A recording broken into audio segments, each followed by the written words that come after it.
Hello and welcome back to the channel. Welcome back to the Bob Dylan Deep Dive, episode 2. If you didn't catch episode 1, go check it out. We talked about his debut. The idea of this series is that I'm going to do a quick little review for every Bob Dylan album as I listen to them chronologically. I feel like this is a much easier way for me to not get burnt out, and also, makes the watching experience a bit different, and I'm going to be ranking them as I go along. Of course, Bob Dylan's debut, it's not exactly well regarded, it's not exactly well known. Freewheelin Bob Dylan is a completely different story. It is probably one of his top 5 most well-known albums. His second album, 1963. First thing to say is I love that album cover. It's so perfect. We sort of remain in this sort of stripped back style, man with his guitar, harmonica.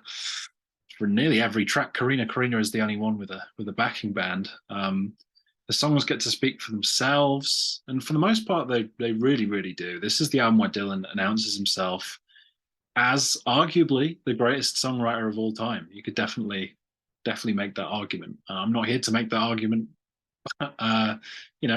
He's up there for sure. And of course, it opens with one of his most well-known songs, "Blowing in the Wind." It's worth the hype, and then some. I feel like along with a song like "The Times They Are Changing," it is one of those two are the sort of early Dylan songs, for the general public that people know. And it is a classic. The lyrics are incredible. It's so mature for a guy so young to write something like that. Really awesome.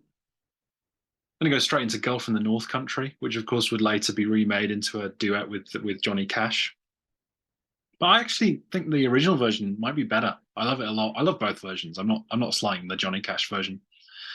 The acoustic guitar part is delightful.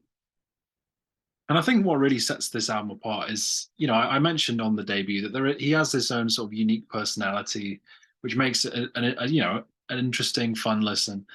This album, his songwriting is what shines the most, and the influx of originals here really helps the album stand out from the debut. Masters of War, it's one of first of many of his very overtly political songs, which would go even more so down that rabbit hole in the next album. It's not actually one of my favorite Dylan songs. I know it's beloved by a lot of people, but I think it's great, obviously, but there are other songs that I prefer on this album. "Down the Highway" is not one of those, slightly dull, even if Dylan's acoustic guitar playing really shines on it. I actually really like Bob Dylan's blues, filled with personality, has a really unique edge to it. "Hard Rains Are Gonna Fall" is another of the sort of iconic, well-regarded songs. I think that might be my pick for the best song lyrically on the album. And it's a great sing-along hook as well. And then you come to "Don't Think Twice, It's All Right." And I hate to give this away on the second album, but this is my favorite Bob Dylan song. It was one of the first Bob Dylan songs I ever heard.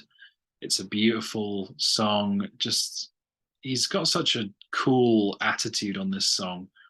Like, he doesn't care. Like, he's just sort of like, yeah, whatever, Whenever I do end up in a situation where somebody is exiting my life and I need a bit of a confidence boost and think, it's fine. I listen to this, "Goodbye's too good a word, babe," so I'll just say "Fare thee well." Just excellent song. If you haven't heard it, it's a must listen. I'm pretty sure most people would like this song. Bob Dylan's "Dream," I think, as one of his finest vocal performances on the album, really filled with passion. "Oxford Town," really concise and meaningful. "Talking World War III Blues" is fine. Some of the lyrics are humorous, but it's quite long. I'm never itching to listen to it. It does drag a bit for me, to be honest. I'm a big fan of Karina. I think it's an album highlight, to be honest. I think it's so lovely. Again, the only song to feature a full band. Works really well. "Honey, Just Allow Me One More Chance." It's quite unremarkable for me, really. And, as a 50-minute album, I can't really call it perfect. If it was, 35 minutes, 40 minutes maybe, I think this would challenge for my top 3 Dylan albums. And as it is, it might make top 5. There's an outside chance it makes top 5. I doubt it. Definitely going to be in the top 10 by the end of this. I'm going to give this an 8 out of 10. I think it's very strong. It's not perfect. So before the era really where the album format became sort of the at the forefront. Of course, 1963, so ahead of its time in so many ways, is deserving of its sort of the way it's revered as a classic album. I think that's deserved, especially for the time it came out. And it'll always be in my rotation. I've known this album for so long. And yeah, like I said, the best songs on here are excellent. Here are my track scores, which you will see on screen out of 5, which of course will times 2 makes it out of 10.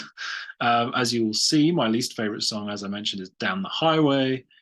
My favorite song is Don't Think Twice, All Right, but I would also lump in Blowing in the Wind and Girl from the North Country as well, to that top bracket of the album. So that's the Freewheelin Bob Dylan, his first massive notable release. I'll be interested to hear what people have to say. Here's the ranking so far. Of course, it goes at number 1. I think it's markedly better than his debut. And I'll be very intrigued to see how these next few albums go, because the debut I'd never heard. This one I was very familiar with. And now we've got the couple that come out in 1964, which I can't remember the last time I listened to them in full. They're not albums I've returned to much. So it'll be very interesting to go back to them and sort of reassess going through his discography. But thank you very much for watching. If you enjoyed the video, please like and subscribe. Yeah, if you haven't watched the video on the debut, please do. I'm looking forward to do more of this series. And yeah, next up is The Times They Are A-Changin'. So that'll be an interesting one to talk about as well. So thank you very much for watching, and hopefully I'll catch you soon.